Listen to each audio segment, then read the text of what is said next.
গায়রা বুয়ুতিকুম হাত্তা তাস্তানিসু ওয়া তুসাল্লিমু আলা আহলিহা।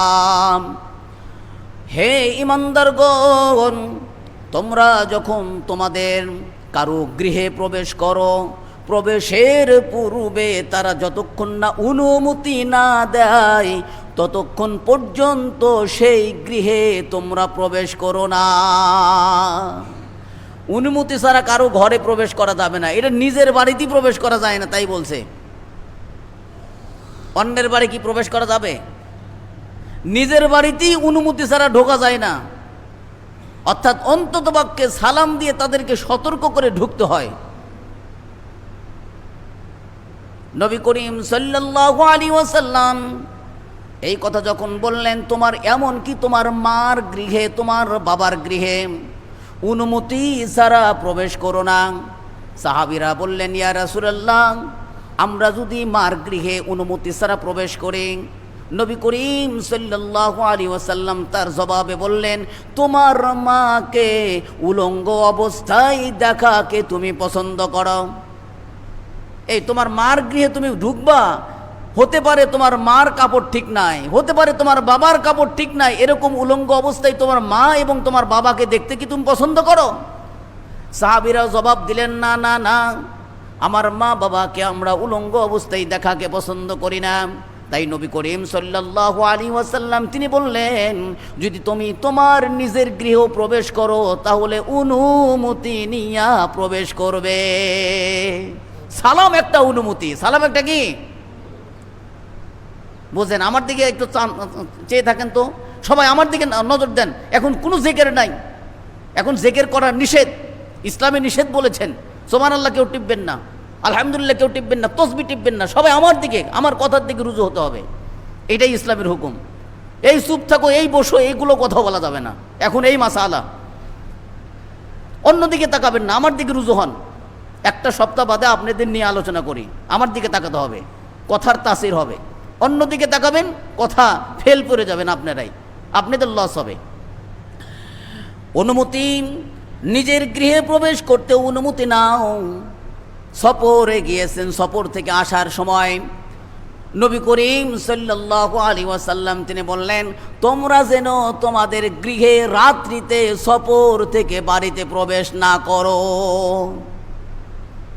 সফরে গেছেন, রাত্রিতে গৃহে প্রবেশ করবেন, এরকম যেন না হয়। নবী করিম সাল্লাল্লাহু আলাইহি ওয়াসাল্লামের সুন্নাত ছিল, সফরে যদি তিনি থাকতেন বাড়িতে আসার আগে তিনি মসজিদে ঢুকতেন, মসজিদে প্রবেশ করে তারপরে তিনি বাড়িতে যাইতেন। বাড়ির ব্যক্তিদেরকে সংবাদ দিয়ে তিনি প্রবেশ করতেন। সংবাদ ছাড়া তিনি সফর থেকে এসেও সরাসরি বাড়িতে প্রবেশ করতেন না। তাহলে বাড়ির হকদার কি? বাড়ির লোকজনের হক কি? বলে সালাম গ্রহণ করা, সালাম দেওয়া। বাড়িতে কিভাবে সালাম দিবেন? আসসালামু আলাইকুম ইয়া আহলাল বাইত, আসসালামু আলাইকুম ইয়া আহলাল বাইত, সকলকে সম্বোধন করে আপনি সালাম দেন। সালাম দিলে কি হবে?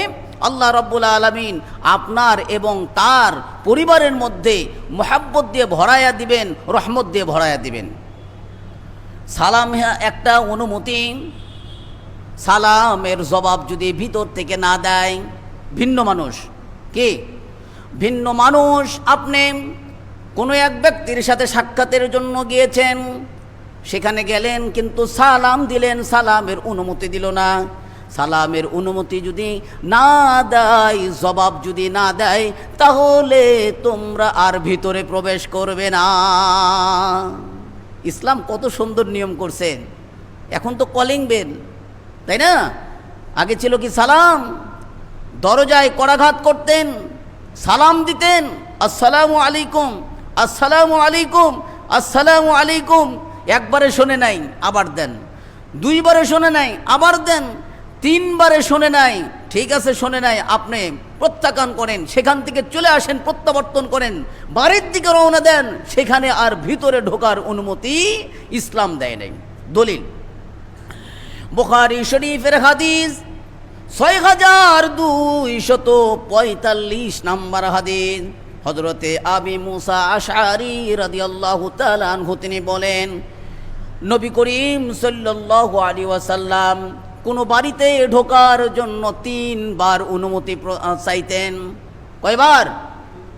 তিনবার, একবার শোনে নাই আরেকবার, আরেকবার শোনে নাই আরেকবার, তিনবারে শোনে নাই চলে আসতেন। আল ইস্তিজানু সালাসুন, নবী করিম সাল্লাল্লাহু আলাইহি ওয়াসাল্লাম তিনবার প্রয়োজন বোধে অনুমতি নিতেন। ফাইন উজিনা লাকা, যদি ওই বাড়িওয়ালা না শুনতো, ইল্লা ফারজি, তাহলে সেখান থেকে তিনি চলে আসতেন। বুখারী শরীফের হাদিস ভাই। অস্পষ্ট পরিচয়ে আল্লাহর রাসূল সাল্লাল্লাহু আলাইহি ওয়াসাল্লাম পছন্দ করতেন না। এক সাহাবী নবী করিম সাল্লাল্লাহু আলাইহি ওয়াসাল্লামের দরজায় এসে করাঘাত করছেন, কটকট করে শব্দ করছেন। আল্লাহ রাসূল সাল্লাল্লাহু আলাইহি ওয়াসাল্লাম এইটা পছন্দ করলেন না। দেখেন বুখারী শরীফের হাদিস 6250 নম্বর হাদিস, হযরতে জাবের রাদিয়াল্লাহু তাআলা আনহু তিনি বলেন, এক ব্যক্তি নবী করিম সাল্লাল্লাহু আলাইহি ওয়াসাল্লামের গৃহের দরজায় এসে করাঘাত করল। করাঘাত করলে নবী করিম সাল্লাল্লাহু আলাইহি ওয়াসাল্লাম ভিতর থেকে বললেন, মানজা, একে? ভিতর থেকে শব্দ দিলেন নবী, কি দিলেন? মানজা, একে? নবী করিম সাল্লাল্লাহু আলাইহি ওয়াসাল্লামের এই প্রশ্নের জবাবে বাহির থেকে ওই সাহাবী বললেন, ফাকুলতু আনা, আমি। ফাকুলতু আনা, আমি। নবী করিম সাল্লাল্লাহু আলাইহি ওয়াসাল্লাম এই আনা শব্দটা, আমি শব্দটা পছন্দ করলেন না। পছন্দ না করার কারণে ভিতর থেকে নবী করিম সাল্লাল্লাহু আলাইহি ওয়াসাল্লাম বলেন, ফাকালা আনা, এই আনা আবার কি? আমি আবার কি? তোমার নাম কি বলো? বোঝেন নাই? আমি বলতেছে আমি, আমি কি? তুমি কে? তোমার নাম কি সেটা বলো। নবী করিম সাল্লাল্লাহু আলাইহি সাল্লাম ওই ব্যক্তির এই উক্তিটা পছন্দ করলেন না, কান্নাহু কারিহা, নবী করিম সাল্লাল্লাহু আলাইহি সাল্লাম এটাকে অপছন্দ করলেন। তাহলে কারো গৃহে যদি আপনি যান, সালাম করতে হবে, ভিতর থেকে আওয়াজ যদি দেয় কে, তার জবাবে নাম বলতে হবে, পরিচয় বলতে হবে। আমি, এই কথা বলা আল্লাহ রাসূল সাল্লাল্লাহু আলাইহি সাল্লাম পছন্দ করেন নাই। নবী করিম সাল্লাল্লাহু আলাইহি ওয়াসাল্লাম তিনি কোনো ব্যক্তি যদি তাকে সালাম না দিত, তার গৃহে তিনি প্রবেশ করার অনুমতি দিতেন না। সালাম ছাড়া ভিতরে ঢোকার নিষেধ। আমাদের মুসলমানের কাজ প্রথম কি? আসসালামু কবলাল কালাম, প্রথম আগে সালাম, তারপরে যত কথা আছে। কোনো ব্যক্তি যদি সালাম নবীকে না দিতেন, তাকে ভিতরে ঢুকতে দিতেন না। দলিল আবু দাউদের হাদিস 5176 নম্বর হাদিস, হযরতে সফওয়ান ইবনে উমাইয়া রাদিয়াল্লাহু তাআলা আনহু তিনি বলেন, নবী করিম সাল্লাল্লাহু আলাইহি ওয়াসাল্লামের কাছে এক ব্যক্তিকে কিছু হরিণ, ছানা, শসা এবং খাদ্যদ্রব্য নবী করিম সাল্লাল্লাহু আলাইহি ওয়াসাল্লামের কাছে প্রেরণ করলেন। এক গ্লাস দুধ, হরিণ ছানা, শসা, খাবার, এই খাবার দ্রব্য দিয়া নবী করিম সাল্লাল্লাহু আলাইহি ওয়াসাল্লামের কাছে প্রেরণ করলেন। নবী করিম সাল্লাল্লাহু আলাইহি ওয়াসাল্লাম যেখানে ছিলেন সেই জায়গাটা ছিল উঁচু জায়গা। নবী করিম সাল্লাল্লাহু আলাইহি ওয়াসাল্লামের কাছে পুছলেন, ফাদাখালতুম, সে ওই ব্যক্তি পুছলেন। তারপরে ওয়ালাম ইউসাল্লিম, কিন্তু নবী করিম সাল্লাল্লাহু আলাইহি ওয়াসাল্লামকে সালাম দিলেন না। যখনই নবী করিম সাল্লাল্লাহু আলাইহি ওয়াসাল্লামকে সালাম না দিলেন, নবী করিম সাল্লাল্লাহু আলাইহি ওয়াসাল্লাম তিনি বললেন, ইরুজি ফাকুল আসসালামু আলাইকাম, আলাইকা, আলাইকুম, ফিরে যাও, সালাম দিয়া তারপরে প্রবেশ করো। এই ফিরে যাও, ব্যাগে যাও। ভিতরে ঢুকে গেছে অনুমতি ছাড়াই, সালাম ছাড়া নবীর গৃহে ঢুকে পড়ছে। নবী করিম সাল্লাল্লাহু আলাইহি ওয়াসাল্লাম বললেন, ফিরে যাও, ব্যাগে যাও, চলে যাও, আবার সালাম করো, আসো। সুবহানাল্লাহ বললেন না? তাহলে মুসলমানের প্রথম নাম্বার কাজ, কোনো বাড়িতে যাবেন আগে সালাম দেবেন, তারপরে ঢুকবেন, পরিচয় দিবেন, আনা নয়, আপনার ডিটেলস পরিচয় দিয়ে ঢুকবেন। আপনার পরিচয় আগে তুলে ধরবেন, যদি অনুমতি দেয় আপনার পরিচয় পাইয়া তারপরে ভিতরে প্রবেশ করবেন। এমনি সকল বাড়িতে প্রবেশ করা ইসলাম বৈধতা ঘোষণা করে নাই। নবী করিম সাল্লাল্লাহু আলাইহি ওয়াসাল্লাম তিনি বলেন, তিনি সালাম ব্যাপকভাবে প্রসার করতে বলেছেন। নবী করিম সাল্লাল্লাহু আলাইহি ওয়াসাল্লাম মহিলাদেরকেও তিনি সালাম দিয়েছেন, শিশু বাচ্চাদেরকেও নবী করিম সাল্লাল্লাহু আলাইহি ওয়াসাল্লাম সালাম দিয়েছেন। মহিলাদেরকে তিনি সালাম দিয়েছেন হাতের ইশারার মাধ্যমে। কিসের মাধ্যমে? গত সপ্তাহের আগের সপ্তাহ শুনছেন হাতের ইশারা দিয়ে সালাম দেওয়া যায় না, এটা ইহুদিদের সালাম। শুনছেন? মনে আছে? মনে রাখতে হবে আলোচনা। কিন্তু নবী করিম সাল্লাল্লাহু আলাইহি ওয়াসাল্লাম, শোনেন ভালো করে শোনেন, এই কথাগুলো শোনেন। নবী করিম সাল্লাল্লাহু আলাইহি ওয়াসাল্লাম মহিলাদেরকেও তিনি সালাম দিয়েছেন হাতের ইশারায়। দলিল তিরমিজি শরীফ 2697 নম্বর হাদিস। হযরতে আসমা বিনতে ইয়াজিদ রাদিয়াল্লাহু তাআলা আনহা তিনি বলেন, আসমা ছিলেন নবী করিম সাল্লাল্লাহু আলাইহি ওয়াসাল্লামের আরেকটা স্ত্রী। আসমা বিনতে ইয়াজিদ তিনি কিছু মহিলাকে নিয়ে বসে গল্প করতেছেন, বসে আছেন। নবী করিম সাল্লাল্লাহু আলাইহি ওয়াসাল্লাম ওই মুহূর্তে রাস্তা দিয়া মসজিদের উদ্দেশ্যে রাস্তা দিয়ে গমন করতেছিলেন, যাইতেছিলেন। নবী করিম সাল্লাল্লাহু আলাইহি ওয়াসাল্লাম তার স্ত্রী আসমা বিনতে ইয়াজিদকে দেখলেন, হাতের ইশারা দিয়া ফাঁকে থেকে সালাম দিলেন, আসসালামু আলাইকুম মনে মনে বললেন আর হাতের ইশারা দিলেন। তার মানে ছিল আসমা বিনতে ইয়াজিদ অনেক দূরে ছিল। দূরের ব্যক্তিকে হাতের ইশারা দিয়ে সালাম দেওয়া যায় তাকে সতর্ক করার জন্য। ইহুদিদের মতন বাই বাই টাটা নয়, হাতের ইশারা দিয়ে খালি সতর্ক করলেন আর মুখে বললেন আসসালামু আলাইকুম। অনেক ব্যক্তি এরকম গাড়িতে চলে যাচ্ছেন অসতর্ক, কিন্তু শব্দ বললে শুনবে না এত দূরে, কিন্তু হাত দিয়ে ইশারা করলে বুঝবে যে আমি সালাম দিলাম। এরকম অবস্থায় হাতের ইশারা দিয়ে সালাম দেওয়া যায়। কিন্তু মহিলাদেরকে তিনি হাতের ইশারা দিয়ে সালাম দিয়েছেন, মুসাফা কিন্তু তিনি করেন নাই, তাকে স্পর্শ করে সালাম দেন নাই। দেখেন বলতেছেন নবী করিম সাল্লাল্লাহু আলাইহি ওয়াসাল্লাম তিনি বলেন, নবী করিম সাল্লাল্লাহু আলাইহি ওয়াসাল্লামের স্ত্রীরা বলেন আমাদেরকে নবী করিম সাল্লাল্লাহু আলাইহি ওয়াসাল্লাম সালাম দিয়েছেন। আর একটা দলিল আবু দাউদের হাদিস 5204 নম্বর হাদিস।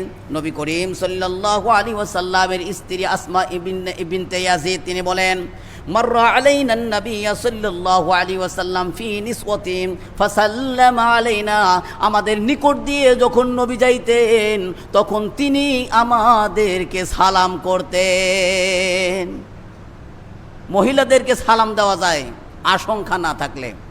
যুবকরা কিন্তু যুবতীকে সালাম দিতে পারবেন না, যুবকরা যুবতীকে সালাম দিতে পারবে না, যুবতী যুবককে সালাম দিতে পারবে না। সালামের মাধ্যমে মানুষের মধ্যে আকর্ষণ সৃষ্টি হয়, মহব্বত সৃষ্টি হয়।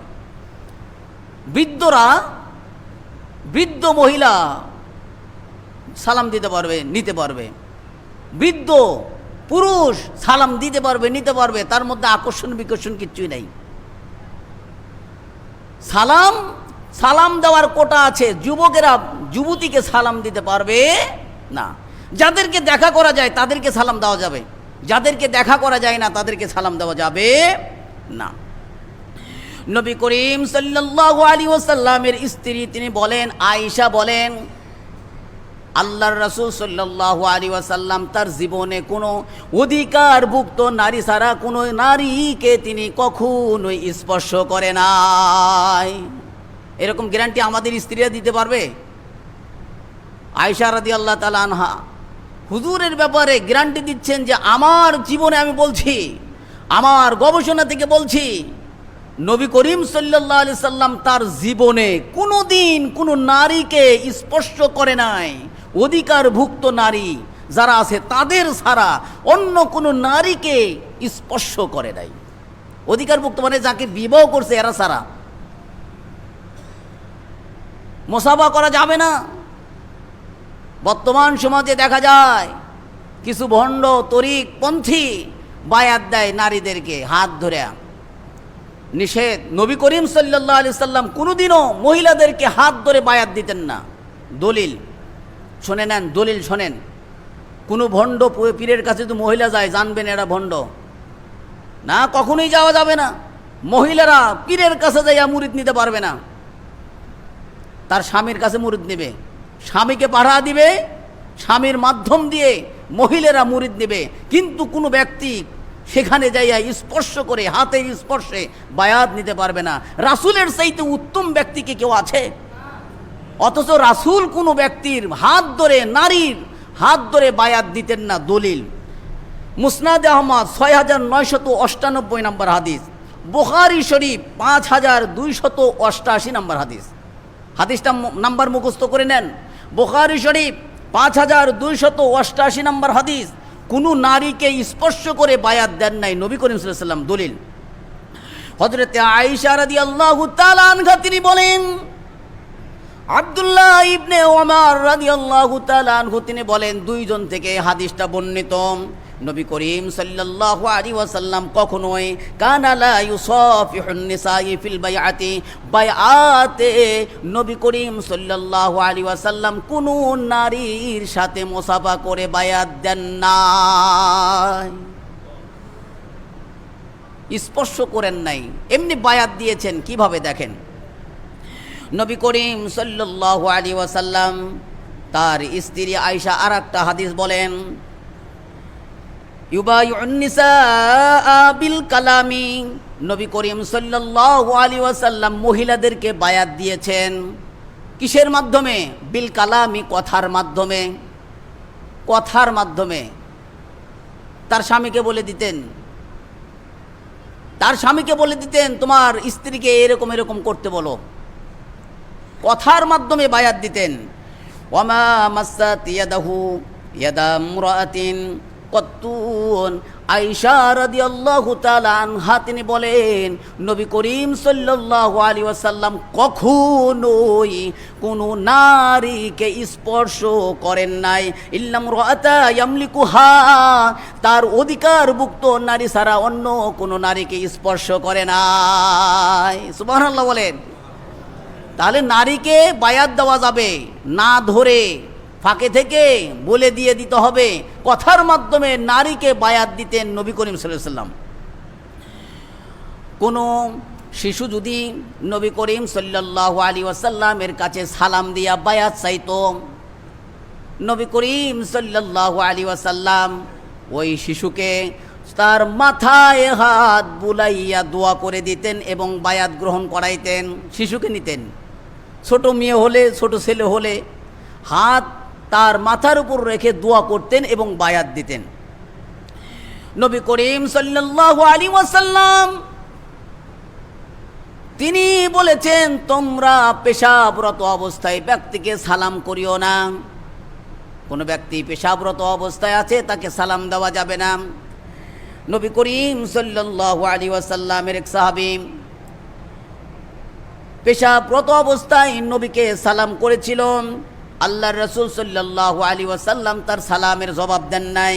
হযরতে ইবনে ওমর রাদিয়াল্লাহু তাআলা আনহু তিনি বলেন, এক ব্যক্তি নবী করিম সাল্লাল্লাহু আলাইহি ওয়াসাল্লামের কাছে এসে সালাম করেন, এমন অবস্থায় তখন নবী করিম সাল্লাল্লাহু আলাইহি ওয়াসাল্লাম পেশাবরত অবস্থায় ছিলেন। নবী করিম সাল্লাল্লাহু আলাইহি ওয়াসাল্লাম ফাসাল্লামা আলাইহি, তার সালামের জবাব দিলেন। ফালাম ইউরাদ্দা আলাইহি, ওই ব্যক্তি সালাম দিলে তার সালামের জবাব নবী করিম সাল্লাল্লাহু আলাইহি ওয়াসাল্লাম পেশাবরত অবস্থায় দেন নাই। ততক্ষণ পর্যন্ত হাত্তা তাওয়াদ্দা, যতক্ষণ না পর্যন্ত নবী করিম সাল্লাল্লাহু আলাইহি ওয়াসাল্লাম ওযু করেন।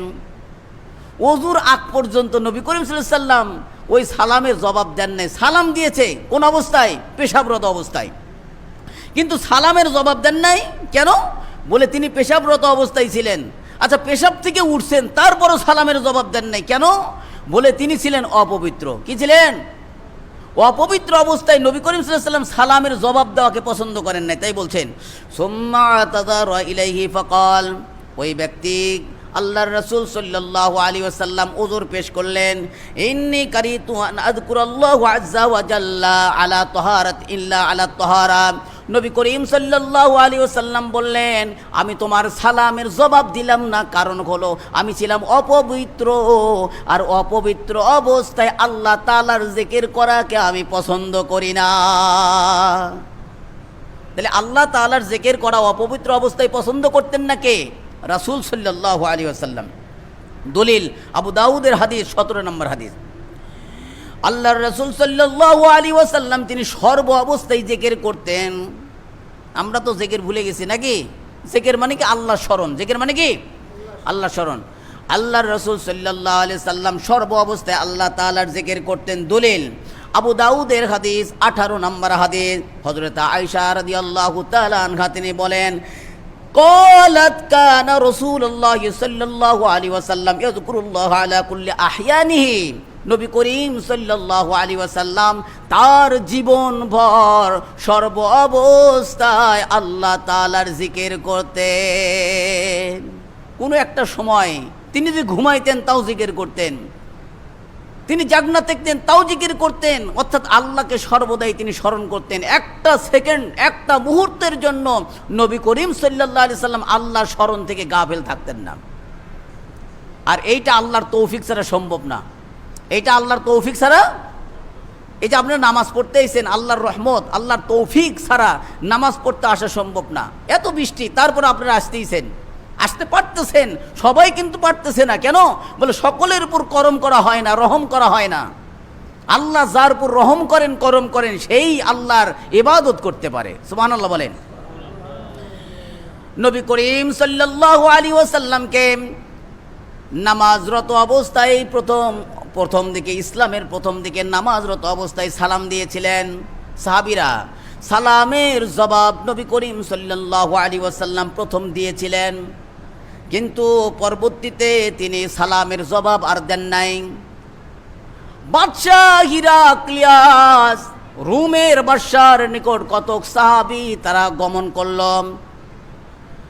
রোমের বাদশার নিকটে যাওয়ার পূর্বে নবী করিম সাল্লাল্লাহু আলাইহি ওয়াসাল্লামকে নামাজরত অবস্থায় সাহাবীরা সালাম দিলে সেই সালামের জবাব নবী করিম সাল্লাল্লাহু আলাইহি ওয়াসাল্লাম নামাজরত অবস্থায় সালামের জবাব দিতেন হাতের ইশারায়। তাহলে নামাজরত অবস্থায় ইসলামের প্রথম যুগে, প্রথম সময়ে নামাজরত অবস্থায় আল্লাহ রাসূল সাল্লাল্লাহু আলাইহি ওয়াসাল্লাম হাতের ইশারা দিয়েই সালামের জবাব দিতেন নামাজ পড়া অবস্থায়। সাহাবীরা বলেন, কিন্তু আমরা যখন সেই বাদশাহ রুম হিরাক্লিয়াসের নিকট থেকে ফিরলাম, ফিরে নবী করিম সাল্লাল্লাহু আলাইহি ওয়াসাল্লামকে সালাম করলাম। সালাম করলে নবী করিম সাল্লাল্লাহু আলাইহি ওয়াসাল্লাম ফালাম ইউরাদ্দা আলাইনা, সালামের জবাব আমাদেরকে আর দিলেন না। সুবহানাল্লাহ বলেন।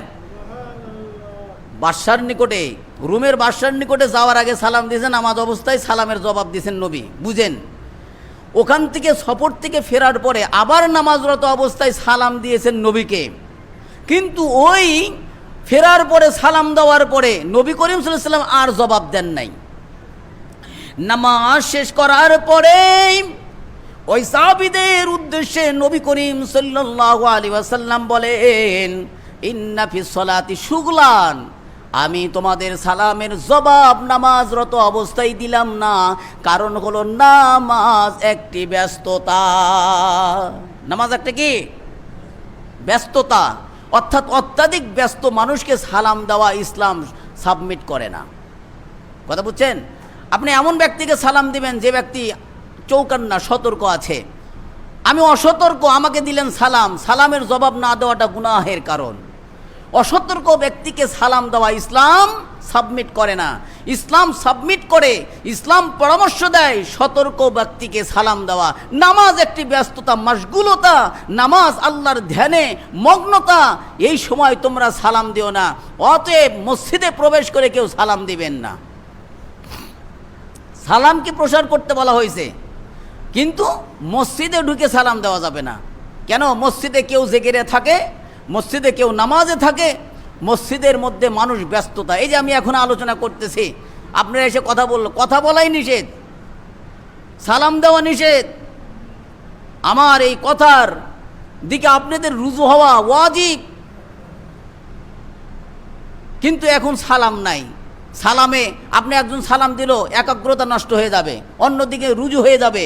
এই জন্য নবী করিম সাল্লাল্লাহু আলাইহি ওয়াসাল্লাম বলছেন মসজিদে প্রবেশ করে সালাম না। কেন? মসজিদের মধ্যে নামাজে থাকে অথবা জিকিরে থাকে, মশগুল থাকে, ব্যস্ত থাকে।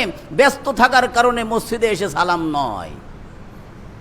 হ্যাঁ, দেখতেছেন কেউ নামাজরত নাই, সবাই বসে আছে, দেখতেছেন, সেই ক্ষেত্রে দেওয়া যাবে।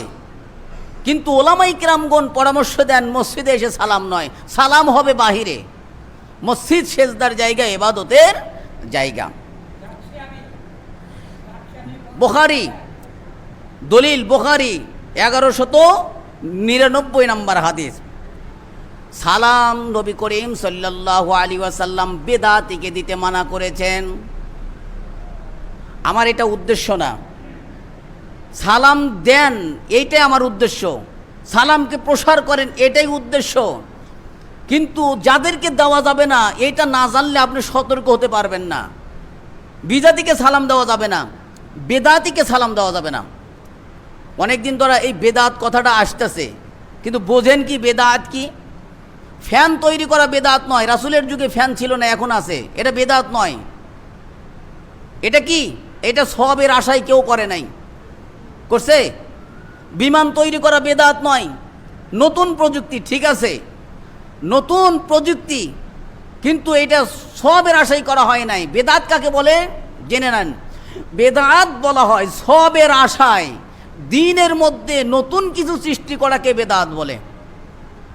দেখি একবার বলেন তো, সওয়াবের আশায়, সব মনে করে অন্তরের মধ্যে সব হবে এরকম ধারণা রেখে কোনো একটা কাজ করেছেন, অথচ নবী করে নাই, সাহাবীরা করে নাই, দ্বীনের মধ্যে আপনিই করছেন, আপনিই সৃষ্টি করছেন, তৈরি করছেন, এরকম কর্ম করাকে বেদাতি কর্ম বলে। যারা এরকম কর্ম করে অথবা এরকম কর্ম করছে, তাদেরকে সাপোর্ট করছে, বেদাতিকে সমর্থন করছে, তাদেরকেও সালাম দেওয়া যাবে না। আমি বলি নাই, নবী বলছে, আমি বলি নাই। কে বলেছে? তাহলে বেদাত কারা করে? আমাদের মধ্যে মুসলিমদের মধ্যেই বেদাতি কর্ম সৃষ্টি হয়। বিদাতি বেদাতি করে না, আমাদের মধ্যেই বেদাতি করে। অতএব বেদাতি যারা করে তাদের থেকে সাবধান হওয়া উচিত। তিরমিজি শরীফের হাদিস দলিল, বেদাতিদেরকে সালাম দেওয়া যাবে না এর প্রমাণ তিরমিজি শরীফের হাদিস 2152 নম্বর হাদিস। নবী বলেন, দেখেন, হযরতে ইবনে উমর রাদিয়াল্লাহু তাআলা আনহু তিনি বলেন, এক ব্যক্তি হযরতে আব্দুল্লাহ ইবনে উমরের কাছে আসলো, এসে বলল, ইন্না ফুলানা ইকরাউ আলাইকা সালাম, অমুক ব্যক্তি আপনাকে সালাম করেছে।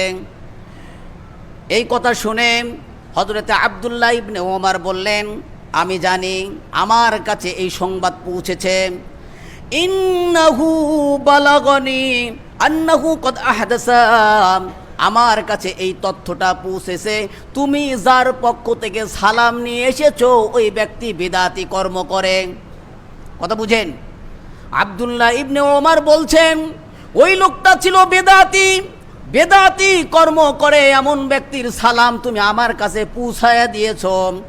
আমি যদি এটা সঠিক শুনে থাকি, সে যদি প্রকৃতই বেদাতি কর্ম করে, ওয়া ইনকানা কদ আহদাসা, যদি সে প্রকৃত বেদাতি কর্ম করে, ফালাত তুকুরিউ মিন্নিস সালাম, আমার পক্ষ থেকে তাকে সালাম দিবে না। তাহলে বেদাতি ব্যক্তিকে সালাম দেওয়া যাবে না। কে বললেন? আব্দুল্লাহ ইবনে ওমর বললেন। কেন? বলে, আমি নবী করিম সাল্লাল্লাহু আলাইহি ওয়াসাল্লামকে বলতে শুনিয়াছি, ফাইন্নী সামিআতু রাসূলুল্লাহ সাল্লাল্লাহু আলাইহি ওয়াসাল্লাম ইয়াকুল, আল্লাহর রাসূল সাল্লাল্লাহু আলাইহি ওয়াসাল্লাম বলিয়াছেন, যারা বেদাতি কর্ম করে, ইয়াকুনু ফি হাযিহিল উম্মতি শাক্কুন, এই উম্মতের মধ্যে বেদাতি ব্যক্তিরা হলো দ্বীনের মধ্যে সন্দেহ পোষণকারী। দ্বীনের মধ্যে সন্দেহ করে। নবী যা দিছেন তা যথেষ্ট নয়, আমাদের বানাতে হবে। আল্লাহ যা দিছেন তা যথেষ্ট নয়, আল্লাহ তার রাসূলের উপর পণ্ডিতি করাকে বেদাতি বলে। এত বড় দুঃসাহস আমার নাই ভাই। আল্লাহ তার রাসূল যা দিছে তাই পালন করার চেষ্টা করি, এর চেয়ে বাহিরে নয়। বেদাতি কর্ম যারা করে, আপনি জানেন এটা ইসলামের মধ্যে নাই, অথচ সে করে, তাকে সালাম দেওয়া যাবে না, ইসলামে বলেছে। কেন? বলে বেদাতি ব্যক্তি আল্লাহ তাআলার লানত প্রাপ্ত, বেদাতি ব্যক্তি রাসূলের গজব প্রাপ্ত, রাসূলের লানত প্রাপ্ত। সুতরাং বেদাত একটা গুনাহের কাজ। গুনাহগার ব্যক্তিকে স্পষ্ট গুনাহ করছে, তাকে সালাম দেওয়া যাবে না। এক ব্যক্তি মদ খাইতেছে, আপনি দেখতেছেন মদ খাইতেছে, তাকে যে আসসালামু আলাইকুম এই কথা বলা যাবে না। কেন? যারা গুনাহের কাজ করে আল্লাহর গজব প্রাপ্ত, আর আল্লাহর গজব প্রাপ্ত ব্যক্তিকে সালাম দেওয়া যায় না। নবী করিম সাল্লাল্লাহু আলাইহি ওয়াসাল্লাম তিনি বলেন, কিয়ামতের পূর্বে এইগুলো প্রকাশ পাবে, সালাম উঠে যাবে, কালাম চালু হবে, মানুষ বেশি কথা বলবে কিন্তু সালাম দিবে না। কিয়ামতের পূর্বে এগুলো হবে, সালাম বেছে বেছে দিবে, চিহ্নিত শনাক্ত করে সালাম দিবে। যে ব্যক্তি বেশি পরিচিত তাকে দিবে সালাম, অপরিচিত কোনো ব্যক্তিকে কিয়ামতের পূর্বে সালাম দিবে না ভাই। এরকম ঘটবে। আরও কিছু নিদর্শন ঘটবে, যেমন দেখেন মুসনাদে আহমদ 3870 নম্বর হাদিস, 3982 নম্বর হাদিস, কিয়ামতের পূর্বে সালাম উঠে যাবে, মানুষ শুধু পরিচিত ব্যক্তিকে সালাম দেবে, যদিও দেয় পরিচিত ব্যক্তিকে দিবে। যেমন দেখেন হযরতে আব্দুল্লাহ ইবনে মাসউদ রাদিয়াল্লাহু তাআলা আনহু তিনি বলেন, কিয়ামতের পূর্বে মানুষ খাস খাস বিশেষ বিশেষ ব্যক্তিকে সালাম দিবে। শুধু তাই নয়, ওয়াফুশুওয়া তিজারা, মানুষের মাঝে ব্যবসা ব্যাপকভাবে প্রসার ঘটবে।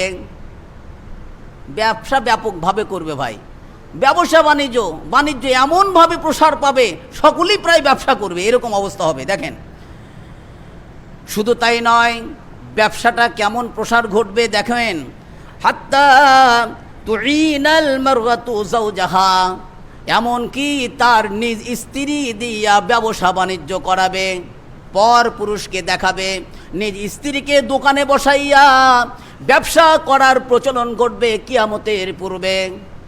আপনার স্ত্রীকে অন্য পুরুষ দেখা কি জায়েজ? দেখা জায়েজ? অথচ এই ধরনের প্রচলন কিয়ামতের আগে ঘটবে। বউ দিয়া ব্যবসা করা ছাড়া আপনার সংসারে কল্যাণই হবে না, এরকম মনে করবেন। 2 হাতের মধ্যে আল্লাহ বরকত দিয়েছে, 4 হাতের মধ্যে নয়। কয় হাতের মধ্যে বরকত? 2 হাতের মধ্যে বরকত, অর্থাৎ স্বামীর হাতের মধ্যে বরকত। স্ত্রীর কামাই দিয়ে সংসার চালাতে হবে, এই টেন্ডেন্সি মন মানসিকতা চেঞ্জ করতে হবে।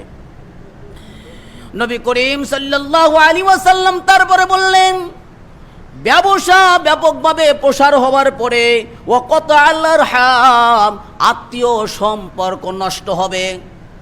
মানুষ মা বাবাকে ভুলে যাইয়া অন্যকে বেশি প্রাধান্য দিবে, নিজের ভাইকে ভুলে যাইয়া অন্য ব্যক্তিকে ভাই হিসাবে গ্রহণ করবে।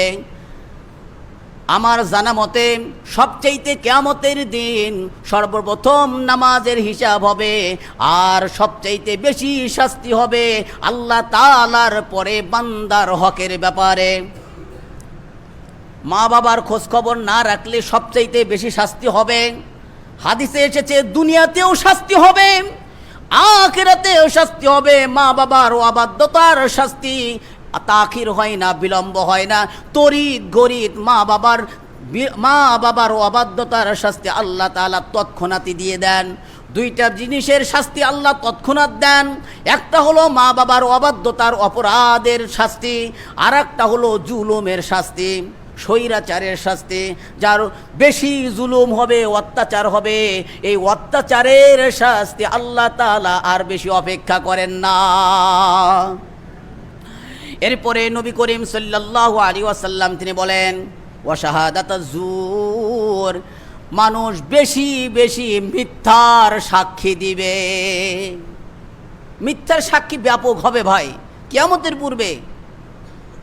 এরপরে নবী করিম সাল্লাল্লাহু আলাইহি ওয়াসাল্লাম তিনি বললেন, ওয়া কিতমানা শাহাদাতিল হক, মানুষ সত্যকে লুকায়া রাখবে, সত্যকে গোপন করবে, সত্য বলতে চাবে না, সত্য বলতে সাহস রাখবে না। মানুষ কিয়ামতের পূর্বে সত্য বলাকে ভুলে যাবে। কথা বুঝেন? প্রথম নম্বর কি? সালাম উঠে যাবে। প্রথম নম্বর কি?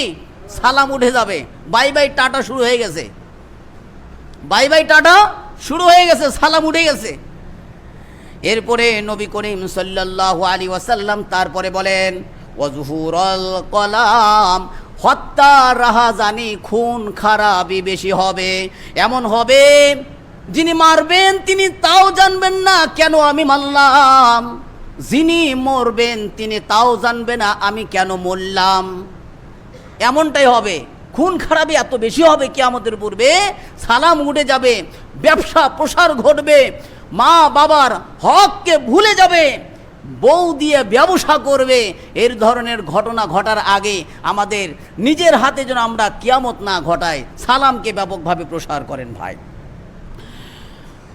সালাম যে ব্যক্তি না দেয় ওই ব্যক্তি হলো ইসলামের দৃষ্টিতে সবচাইতে বড় বখিল ভাই। এই কথা বলি শেষ করব। নবী করিম সাল্লাল্লাহু আলাইহি ওয়াসাল্লাম তিনি বলেছেন যে ব্যক্তি সালাম করলো না তার চাইতে বড় বখিল আমি আর কাউকে দেখি নাই। দলিল মুসনাদে আহমদ ১৪,৫১৭ নম্বর হাদিস, হযরতে জাবের ইবনে আব্দুল্লাহ রাদিয়াল্লাহু তাআলা আনহু তিনি বলেন এক ব্যক্তি নবী করিম সাল্লাল্লাহু আলাইহি ওয়াসাল্লামের কাছে আসলো, এসে বলতেছেন ইন্নালি ফুলানিন ফি হাইতি আযকান, হে আল্লাহর রাসূল অমুক ব্যক্তির একটি খেজুরের বাগান আমাকে কষ্ট দেয়। হে আল্লাহর রাসূল অমুক ব্যক্তির একটা বাগান, খেজুরের বাগান আমাকে খুব কষ্ট দেয়। ওয়া ইন্নাহু কদ আযানি, অবশ্যই সেটা আমাকে কষ্ট দেয়। নবী করিম সাল্লাল্লাহু আলাইহি ওয়াসাল্লামের কাছে অভিযোগ গেল। অভিযোগ যাওয়ার পরে যে ব্যক্তির নামে অভিযোগ গিয়েছে, ইসলাম কত সুন্দর অপরাধী ব্যক্তিকে ঢেকে রেখেছেন, ওই ব্যক্তির নাম এখানে হাদিসে উল্লেখ নাই। ইন্নালি ফুলালিন, অমুক ব্যক্তির খেজুর বাগান, খেজুর গাছ, খেজুর শাখা আমাকে কষ্ট দেয়।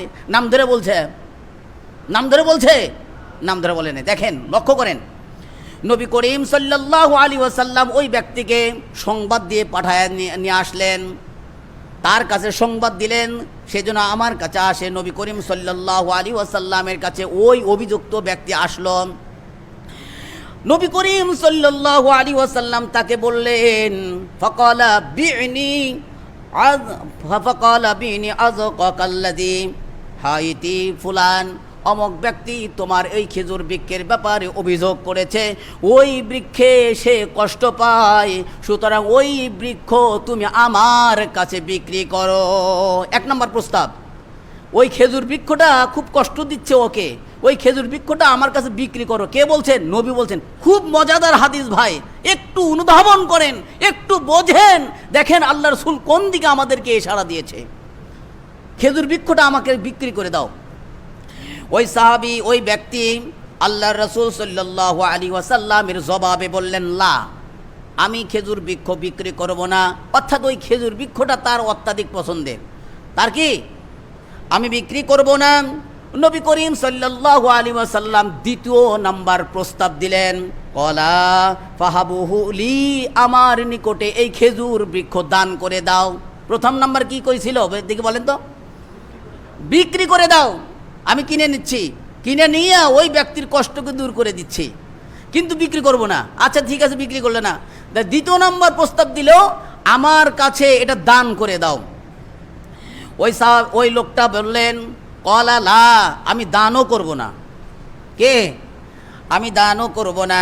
এরপরে নবী করিম সাল্লাল্লাহু আলাইহি ওয়াসাল্লাম তিনি বললেন, ওই জায়গাতে অনেক অনেক সাহাবীরা উপস্থিত ছিল, আফসোস তারা করছিল নবী করিম সাল্লাল্লাহু আলাইহি ওয়াসাল্লাম একটি খেজুর বৃক্ষ চাইছে, অথচ তার দেওয়ার মতন সাহসিকতা নাই। অন্যান্য সাহাবীরা আফসোস করছে, হায় আফসোস, আমার যদি থাকতো আমি দিয়ে দিতাম, আমার যদি থাকতো আমি দিয়ে দিতাম।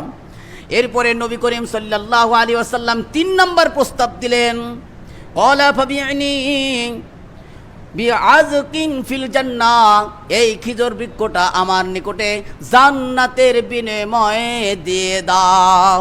ওই সাহাবী, ওই ব্যক্তি তখন বলল ক্বালা লা, না না না, আমি জান্নাতের বিনিময়ে এই খেজুর বৃক্ষ আপনাকে দেব না। হতভাগা, আল্লাহ রাসূল সাল্লাল্লাহু আলাইহি ওয়াসাল্লাম জান্নাতের বিনিময়ে খেজুর বৃক্ষটা চাইলেন, আল্লাহ রাসূল যদি বলতেন তুমি জান্নাতি, ওর জন্য জান্নাত ওয়াজিব। কি বলেন? অন্যান্য সাহাবীরা দাঁত কামড়াইতেছে, হায় রে আফসোস, এত বড় সুযোগ জান্নাত সে নিতে পারলো না, হায় রে আফসোস, হায় রে আফসোস। নবী করিম সাল্লাল্লাহু আলাইহি ওয়াসাল্লাম জান্নাতের বিনিময়ে একটা খেজুর বৃক্ষ চাইলো, আর সে দিতে পারলো না। নবী করিম সাল্লাল্লাহু আলাইহি ওয়াসাল্লাম ওই ব্যক্তির কঠোরতা দেখে এমনটাই বললেন, মা রাআইতুল্লাযী হুয়া আবখালু মিনকা ইল্লাল্লাযী আবখালু বিসসালাম। আমি তোমার চাইতে অধিক বখিল ব্যক্তি আর দেখি নাই, তবে ওই ব্যক্তি তোমার চাইতে বড় বখিল যে ব্যক্তি সালাম বিনিময় করে না। জান্নাতের বিনিময়ে খেজুর বৃক্ষ দিতে পারলো না, ওর চাইতে বড় বখিলকে যে সালাম বিনিময় করে না, আদান প্রদান করে না, একজন মুসলমানের কল্যাণ চায় না, এই ব্যক্তির চাইতে বড় বখিল আর ইসলামের মধ্যে নাই। সুতরাং আমাদের ইসলামের মধ্যে উত্তম বিনিময় হলো সালাম বিনিময় করা, আর একটা বিনিময় হলো হাদিয়া দেওয়া। হাদিয়া দেন, সালাম বিনিময় করেন, ন্যায়ের পথে থাকেন, সত্য কথা বলতে থাকেন, আল্লাহ রাব্বুল আলামিন সকিনা নাজিল করে দিবেন, রহমত নাজিল করে দিবেন। অন্যায়কে কখনো গ্রহণ করবেন না, ন্যায়সঙ্গত বিষয়কে গ্রহণ করেন, আল্লাহ রাব্বুল আলামিনের পক্ষ থেকে মদদ হবে।